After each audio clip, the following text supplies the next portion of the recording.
इस पाठ में हमने किसान की दुर्दशा के बारे में पढ़ा था कि किस तरह से जो है एक किसान, उसको जो है उसकी ज़मीन जायदाद से बेदखल कर दिया जाता है।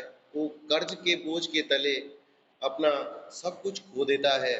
किस तरह से जो है वो जब कभी उस परेशान किसान को देखता है तो उसके मन में क्या विचार आते हैं, उसकी आंखों में भी देखने से डरता है, क्योंकि जो है आंखों में कवि को अपार दुख दिखाई दे रहा है। हमेशा जो है क्या होता था, हमेशा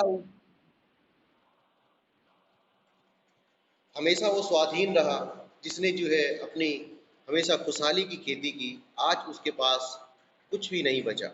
यहाँ तक कि उसकी आंखों में जो है अब खाली उसकी जो पुराना जीवन था, जो उसका खुशहाल जीवन, जब वो खुशहाल हुआ करता था, उसकी यादें शेष हैं।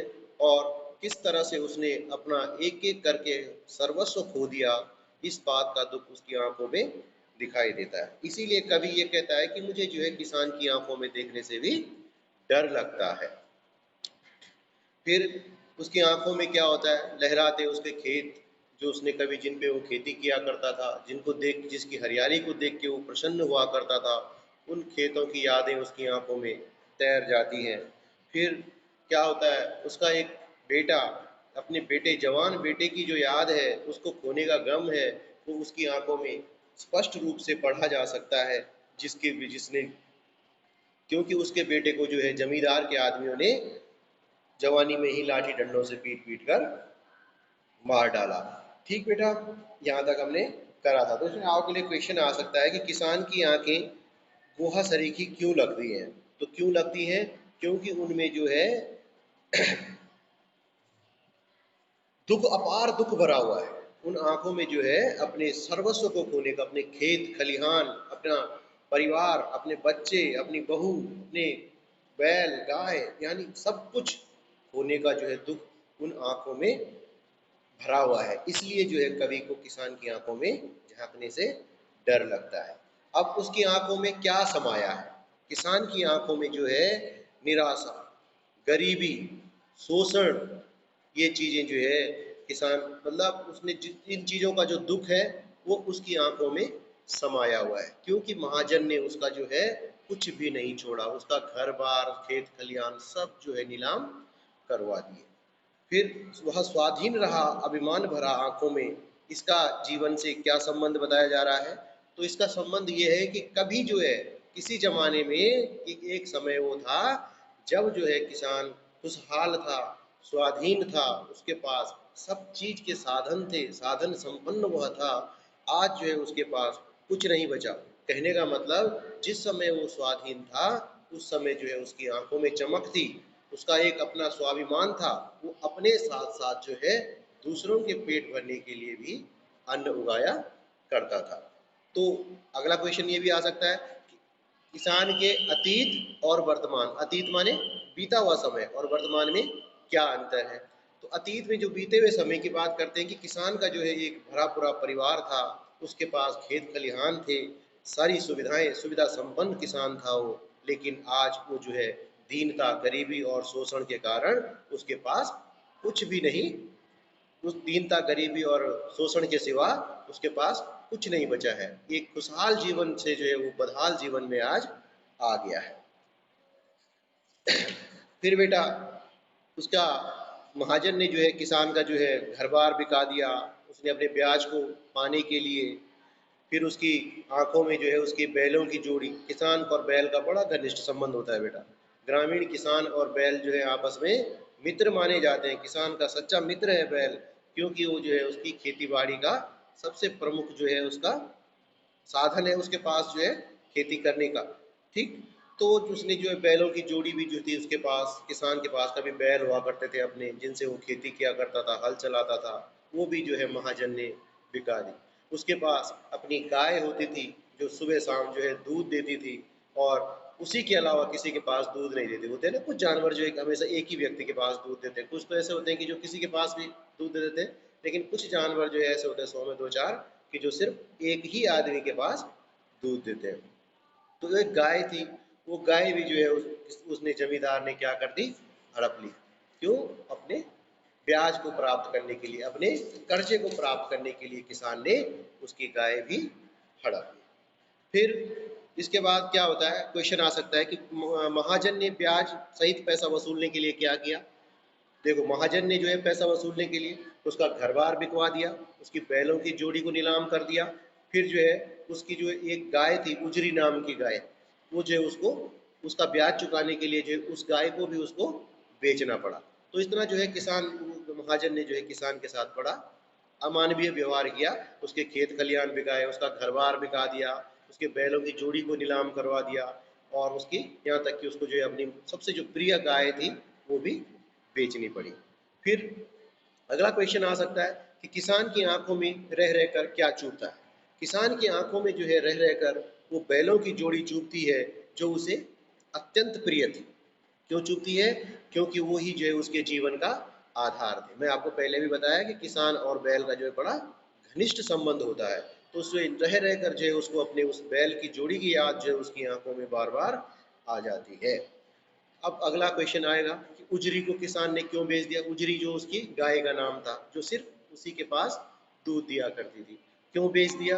क्यों? उजरी एक किसान की जो गाय थी जो सिर्फ उसी को दूध निकालने के लिए अपने पास आने देती थी। इसने गरीबी के कारण जो है उस गाय को भी बेचना पड़ा, क्योंकि महाजन का ब्याज उसके सिर पर चढ़ा हुआ था। इसलिए जो है महाजन का ब्याज चुकाने के लिए उसको अपनी प्रिय गाय को भी, उजरी गाय को भी बेचना पड़ा। उजड़ गई जो सूखी खेती, इसमें कौन सी खेती उजड़ने की बात की जा रही है? तो इसमें जो है किसान के जो पुराना समय था, जो उसका बीता हुआ समय था, उसकी बात की जा रही है कि किस तरह से वो जो है एक स्वाधीन किसान था, एक आत्मसम्मान उसके अंदर भरा हुआ था, उसके पास अपने खेत खलिहान, बैल, गाय, सब कुछ उसका अपना एक भरा पूरा परिवार था। लेकिन आज जो है उसका सब कुछ क्या हो चुका है? बर्बाद हो चुका है। उसके पास जो है अब कुछ भी नहीं बचा। अब उसके पास निराशा और शोषण के सिवाय कुछ भी नहीं उसके जीवन में बचा। जबकि एक समय उसके पास संसाधनों की कोई कमी नहीं थी बेटा, वो संपन्न था, अपने लिए अन्न उगाता था, साथ में जो है औरों का भी पेट भरता था। लेकिन आज उसके पास जो है दुख और शोषण और निराशा के अलावा उसके जीवन में नहीं बचा हुआ है।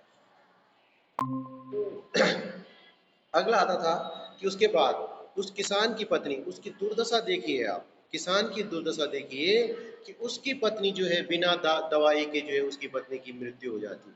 कभी जो किसान इतना संपन्न था, एक समय ये आया कि उसके पास अपनी पत्नी को जो है दवाई के पैसे नहीं है।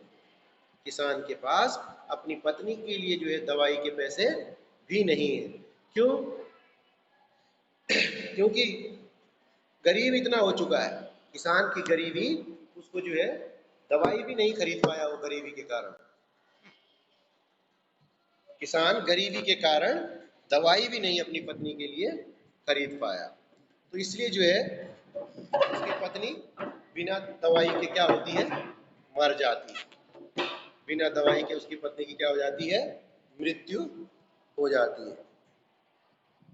तो पत्नी की मृत्यु के बाद फिर उसकी एक दो महीने की जो दुधमुही बच्ची थी, जो अपनी माता के दूध से जो है अपना पेट भरती थी, होगी उस समय जो छोटी बच्ची थी, माँ का दूध सबके लिए जरूरी होता है, तो वो जो है उसने जो है बिना अपनी माता के जो है वो बच्ची भी क्या हो गई, 2 दिन बाद जो है वो भी स्वर्ग सिधार गई। तो यही कहने का मतलब यही है कि जो जमींदार था उसने जो है किसान को कहीं का भी नहीं छोड़ा। फिर घर में रही विधवा पतोह, अब जो उसके बेटे के जो है जमींदार ने के आदमियों ने मार दिया था, तो उसकी अब क्या रह गई घर में? खाली एक विधवा बहू रह गई। उसको भी जो है सभी पति घातिन कहते थे। पति घातिन क्यों कहते थे? क्योंकि उसका पति जो है जवानी में मर गया था, तो सब उसी को दोष देते थे कि इसी के भाग्य के कारण जो है इसके पति की मृत्यु हुई है। तो कहने का मतलब वहाँ पे फिर पुरुष प्रधान समाज की बात आ गई कि यहाँ पे जो है पुरुष को ही जो है ऊपर माना गया। अब उसके पति को तो जमींदार के आदमियों ने मारा, उसमें उस महिला की क्या गलती थी? कुछ गलती नहीं थी, लेकिन उसको ही जो है अपनी पति की मृत्यु का जिम्मेदार माना गया कि तेरी किस्मत के कारण जो है तेरा पति मरा। खैर, फिर विधवा, घर में विधवा पतो, फिर लक्ष्मी थी पति गाती, मतलब घर की लक्ष्मी वही थी, क्योंकि सब कुछ तो किसान का उजड़ चुका था।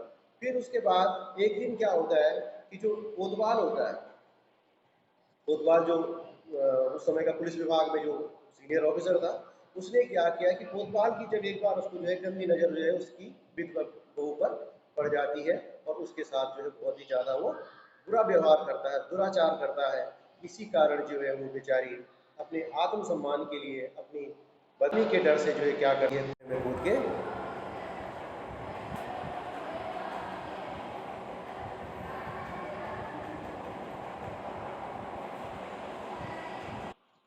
ठीक है। जो वो कोतवाल होता है वो उसकी बहू के साथ जो है क्या करता है, जोर जबरदस्ती करने की कोशिश करता है। इसलिए जो है वो बेचारी क्या करती है, कुएं में अपनी जान दे देती है।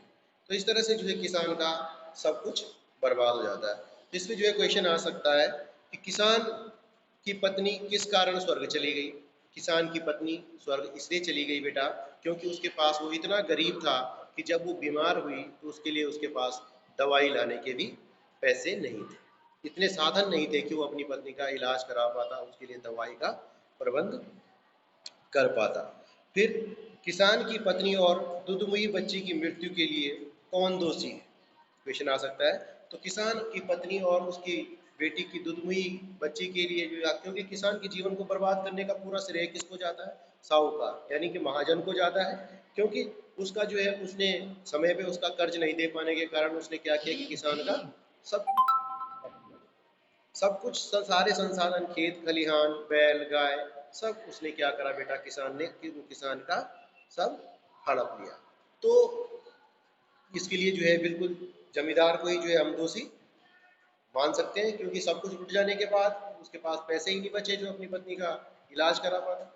जब उसकी पत्नी की मृत्यु हो गई बेचारी की, तो उसके बाद उसकी जो छोटी बेटी थी उसके लिए भी जो है दूध की कमी हो गई, तो वो भी बिना दूध के वो भी मर गई। तो इसके लिए जो है किसान की पत्नी और उसकी बेटी की मृत्यु के लिए हम किसको जिम्मेदार मानेंगे, महाजन, यानी कि साहूकार को ही हम जिम्मेदार मानेंगे। फिर किसान की पुत्रवधू को आत्महत्या क्यों करनी पड़ी, आया था ना कि बीच में जो है उसकी बहू को कोतवाल ने जो है बुरी नज़र से देखा, उसके साथ जो है अनाचार दुराचार किया, जिस कारण लोकलाज के मारे क्या करा, उसने आत्महत्या की।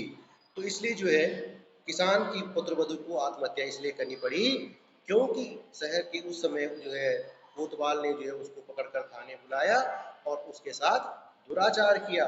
इसीलिए जो है लोक लाज के कारण जो है उसने आत्महत्या कर ली। ठीक है बेटा। फिर है पति की मृत्यु के लिए पत्नी को दोषी मानना कहाँ तक सही है। इसमें जो है एक प्रसंग पहले भी आया है, एक प्रसंग पहले आया था कि खैर पाँव की ज्योति जोरू जोरू, एक नहीं तो दूसरी आ जाएगी। इसमें जो है ये कह रहा है, किसान ने ये कहा कि अगर जो है उसकी पैर की ज्योति के समान होती है पत्नी, एक चली गई तो कोई बात नहीं, यहाँ पे फिर पुरुष प्रधान समाज की बात आती है, चलो कोई बात नहीं। तो उसकी पत्नी के मृत्यु के लिए जो है उसकी किसान की पुत्रवधू को आत्महत्या क्यों करनी पड़ी, क्योंकि कोतवाल ने उसके साथ दुराचार किया।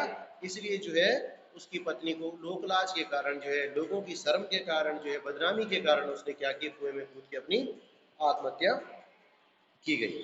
अब क्वेश्चन था कि पति की मृत्यु के लिए पत्नी को दोषी मानना कहाँ तक सही है। बिल्कुल गलत बात है, उसमें पत्नी का कोई कसूर नहीं था। भाई अगर किसी की पति की मृत्यु हो जाती, कोई पत्नी ये नहीं चाहती है कि उसके पति की मृत्यु हो जाए। क्यों? क्योंकि किसी भी कीमत पर स्त्री जो है अपने पति को खोना नहीं चाहती। क्यों? क्योंकि पति के चले जाने के बाद स्त्री का जो स्थान है वो बहुत ही ज़्यादा निम्न हो जाता है, समाज में कम हो जाता है। इसलिए जो है कहने का मतलब, ये कोई स्त्री ये नहीं चाहती है कि उसका पति मर जाए या वो विधवा हो जाए। इस कारण ये इसीलिए हम कह सकते हैं कि स्त्री को जो है उसके पति का मृत्यु का दोषी मानना बिल्कुल सही नहीं है, क्योंकि उसके पति को तो जमींदार के आदमियों ने मारा, और वो भी जो है क्यों मारा कि क्योंकि उन्होंने उसका कर्जा नहीं दे पाया था। अब घर में होता ही है बेटा, आपने कई नाटक देखे होंगे, सीरियल्स देखे होंगे पुराने जो टीवी पे आते हैं, तो उसमें क्या होता है कि जमींदार के आदमी आते हैं, घर में बेइज्जती करते हैं, गालियां देते हैं, तो घर का जो बेटा होता है, जवान बेटा, तो वो थोड़ा सा विरोध करता है, तो वो उसको मारते हैं डंडी लाठी डंडों से। तो यही किसान के साथ भी हुआ होगा कि जब वो जमींदार के आदमी अपना पैसा लेने आए होंगे तो उसको जोर जबरदस्ती करने लगे होंगे, गालियां देने लगे होंगे, तो जिसका उसके बेटे ने विरोध किया होगा और उन्होंने उसको लाठी डंडे से पीटना शुरू कर दिया। तो इसलिए जो है कहने का मतलब है कि इसमें उसकी पत्नी की कोई गलती नहीं है। गलती क्या है, कर्जा किसान ने लिया था, देना उन्होंने था, वो कर्जे के चक्कर में जमींदार के आदमियों ने उसके पति को मार दिया। इसमें जो है उसकी कोई गलती नहीं कही जा सकती। फिर इसमें खैर पैर की ज्योति जोरू, एक नहीं तो दूसरी आती, जवान लड़के की सुध आते ही सांप लौटते पड़ती चाहती। अब यहाँ पे फिर स्त्री को जो है पुरुष की तुलना में निम्न माना गया कि भाई कोई नहीं, पत्नी मर जाए तो क्या हो गया, दूसरी आ जाएगी। इसका मतलब क्या है, स्त्री को जो है कम आंका जा रहा है यहाँ पे। फिर इस तरह से जो है किसान, फिर इसमें क्वेश्चन आ सकता है कि पैर की जूती जोरू, एक नहीं सही दूसरी आती, इसमें जो है ग्रामीण समाज में नारी के प्रति किस प्रकार के दृष्टिकोण का पता चलता है। इसमें साफ लिखा गया है कि नारी को जो है उपेक्षापूर्ण, उसका महत्व जो है कम पुरुषों की तुलना में दिया जा रहा है कि स्त्री मर जाए कोई दिक्कत नहीं, दूसरी आ जाएगी। तो ये कहाँ तक सही है, ये बिल्कुल अच्छी बात नहीं है। फिर किसान की दृष्टि में पत्नी और पुत्र से अधिक महत्व किसका है?